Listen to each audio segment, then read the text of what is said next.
নমস্কার বন্ধুরা, কেমন আছেন সবাই? আশা করি ভালো আছেন। আজ আমি বানাবো বেগুন বাসন্তী। এর জন্য আমি প্রথমে সাদা সর্ষে, কালো সর্ষে আর পোস্ত একটু ভিজিয়ে রাখলাম। মশলাটা করে নেব বেটে। এরপর ভিজে গেলে কিছুক্ষণ আমি এর মধ্যে দুটো কাঁচা লঙ্কা দিয়ে মিক্সিতে একটা পেস্ট বানিয়ে নিয়েছি।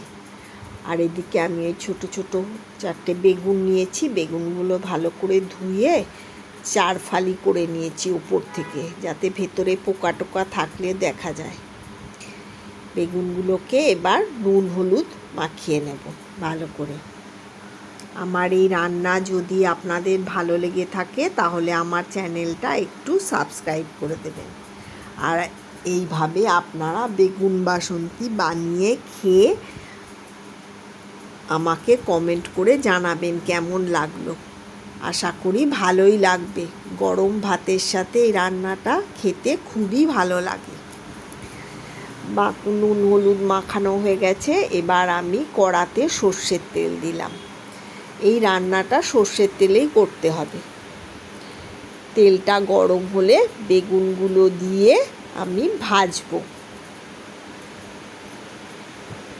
হালকা করে। বেগুনটা দিয়ে আমি তেলের ওপর ঢাকা দিয়ে দিলাম, যাতে বেগুনটা নরমও হয়ে যায় আর ভাজাটাও হয়। আর ঢাকা খুলে আমি একবার উল্টে দেব, তারপরে আবার একটু ঢাকা দিয়ে দেব, দিয়ে বেগুনগুলো এইভাবে ভেজে নেব।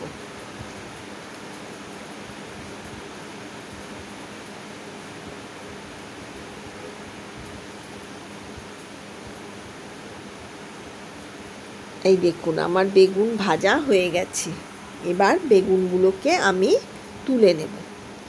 এই রান্নাটা খুব অল্প সময়ে খুব সহজ পদ্ধতিতেই হয়ে যায়, আর খুব মশলাও বেশি লাগে না। বেগুন ভাজাগুলো আমি তুলে রেখেছি।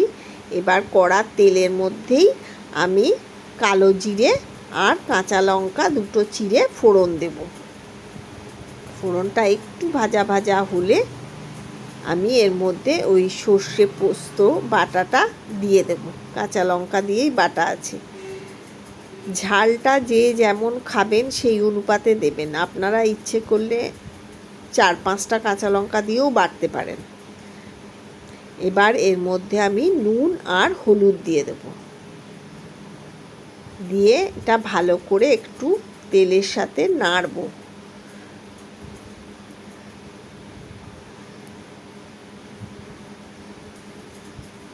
এরপর আমি ঘরে পাতা টক দই 4 চামচ ভালো করে ফেটিয়ে এর মধ্যে দিয়ে দিলাম। দিয়ে মশলার সাথে ভালো করে মিশিয়ে নিতে হবে। এবার ওটা ফুটে উঠলে আমি ভাজা বেগুনগুলো এর মধ্যে দিয়ে দেব। বেগুনগুলো দিয়ে একটু নাড়াচাড়া করে ওই দইয়ের বাটিটা ধুয়ে সামান্য একটু জল দিয়ে এটাকে আমি ঢাকা দিয়ে দেব।